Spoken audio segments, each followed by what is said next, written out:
What's going on, ladies and gentlemen? Welcome back to another video here on Pig City Hockey. After I got back from my last trip to Winnipeg for the second round, I got sick. I got a really bad cold on that plane. I lost my voice. My nose was stuffed up. I missed work for a couple of days. It has not been fun. So because of that, I haven't had a chance to really talk about the Jets as much as I'd want to, which sucks. But here we go. Let's bring it back a little bit. Game 2. Jets tie things up at home 1-1 after losing a game that they should have won against Dallas in Game 1 as well, 3-2. Close matchup, but nonetheless, the Jets are able to get that victory. They desperately needed it. It was a dominant performance. Hellebuck gets the shutout. It's a great win, 4-0 victory. The barn is on fire. Everyone's ready to go. It was a great performance, and then the Jets look to finally carry some of this momentum into a road game and look to get a road victory. Well, I don't want to be the bearer of bad news nonetheless, but, the Jets, spoiler alert, the Jets did not carry that energy from Game 2 into Games 3 and 4. The Jets go into Games 3 and 4 in Dallas, and they put up stinkers. Let's be real. There's it's not as bad as the St. Louis games. I'm going to come out there and say that. This series is different. The losses are different. But that being said, you're still having this big issue. And when you have a game like you had in Game 2, 4-0 victory, Connor Hellebuck shutout, everything clicking where you wanted it to click, a dominant performance in a game that you had to win, or you would have went down 2-0. I think the Jets did a hell of a job, and then they go on the road, like I said, to Dallas, and then they put up those two stinkers. They had that bad goal, that Connor, the whole kicking goal. I don't even want to get into that. It's dumb and dumber, I feel like, with the NHL referees and the NHL review board this playoffs. It's just absolutely ridiculous. And not to mention just the penalties that the Jets are taking. I'm not talking about just how bad the officiating been this series for both teams. I'm talking about just the dumb mistakes that the Jets took in Dallas's building. That stuff really affected them down the line. It really helped stop, from continuing to actually win. Anytime the Jets found some momentum in Dallas, they really struggled at, keeping it and building on that, it felt like, and they never were able to beat Ottinger and really get that momentum going to really establish themselves, it felt like, in Game 3 and 4, and that's something the Jets desperately needed to do, and they didn't, because now they found themselves, at the end of a gun barrel, pretty much. You're facing elimination. It's 3-1 after you put up, again, two more stinkers after an incredible home victory in Game 2.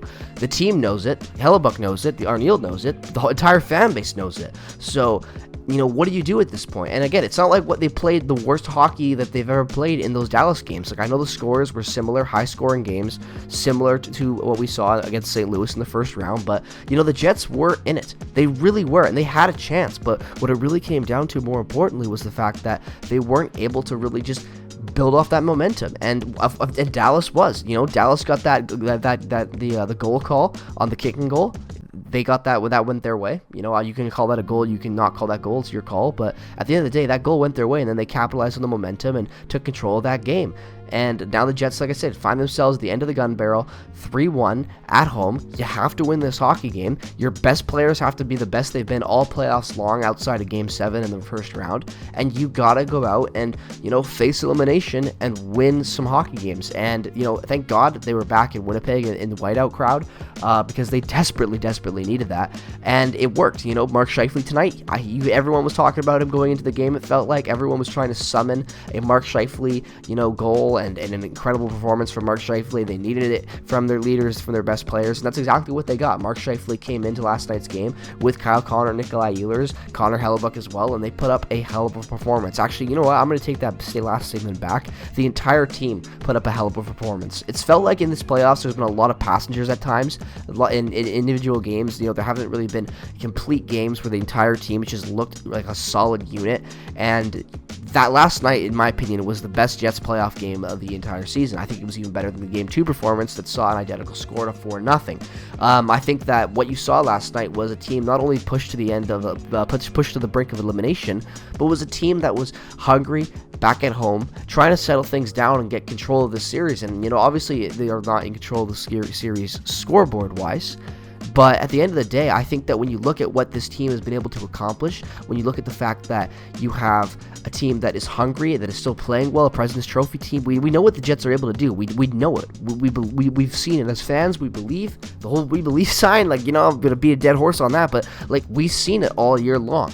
And what we saw last night, I think more importantly from the Jets, was the first time in a while, just constant pressure, shots on net, finally getting some decent zone entries as well. Just playing with confidence that their best players, leading the way. And that's exactly what the Jets needed in a Game 5 performance at home. And that's exactly what they got. The best players leading the way. Scheifele gets things going with that bank goal right in front of Ottinger.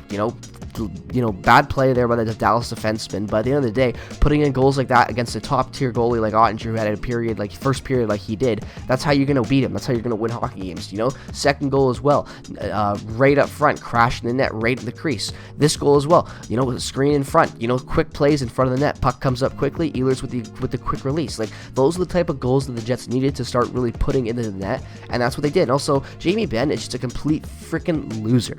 Like, I'm sorry, but are you going to sucker punch a guy, like a clear sucker punch, and then Scheifele goes off for that? Like, I know we were just talking about the flow of the game, but my God, like, Jamie Benn, a captain, like, can you imagine Adam Lowry doing something like that? No, because Adam Lowry is an actual good captain and a fantastic hockey player. Jamie Benn is just a washed old man at this point, desperate for another Stanley Cup appearance, and he's willing to sucker punch anyone to get to it, apparently, but it doesn't matter. Jets make it 4-0 on the back of Nikolai Ehlers, and with 45 seconds left in the third period with the empty netter, and that would be the end of the hockey game. The Jets take it 4-0. Connor Hellebuyck gets his second shutout of the playoffs, his second shutout in this round, and, honestly, back-to-back shutouts at home, actually, for Connor Hellebuyck, and that's exactly the game that the Jets needed. This is what the Jets needed to come out and do. They needed to play hard, they needed to play fast, they needed to play their brand of hockey, the way that they know how to play it properly, and that's just what the Jets did. Thank God that they were able to do it, honestly, because it just felt like with the way that they played in the past in some elimination games at home, I was worried going to this, but I still had faith. I'm always maintaining faith, because how could you not? 1.6 seconds. All it took was 1.6 seconds for the Jets playoffs to stay alive in the first place. So if they need me to have a little bit of faith in them, battling back in a 3-1 series, then I'm going to give them that faith. I'm going to give them that benefit of the doubt, and that's exactly what I'm doing. The Jets earned that victory last night. They played a hell of a hockey game, and they really just that was Jets branded hockey at their best. The best players showed up. Mark Scheifele had a hell of a game, and I expect him to be hungry after that sucker punch in Game 6. And again, Kyle Connor as well had a great game. I really expect to see him get going more too, and really expect to watch him and Mark Scheifele kind of carry the way the rest of the season, is with Nikolai Ehlers as well. Those guys have just been phenomenal the last couple of games when they've actually gotten some goals going. And I really do believe, and I know you all do too. So let me know your thoughts in the comment section below. As always, Jets are in this series. It's only 3-2. Lots of hockey left to be played. Jets in 7. Let's go, baby. Thank you so much for watching. Follow me if you haven't already. Subscribe if you're new. See you all in the next one. It'll all be over.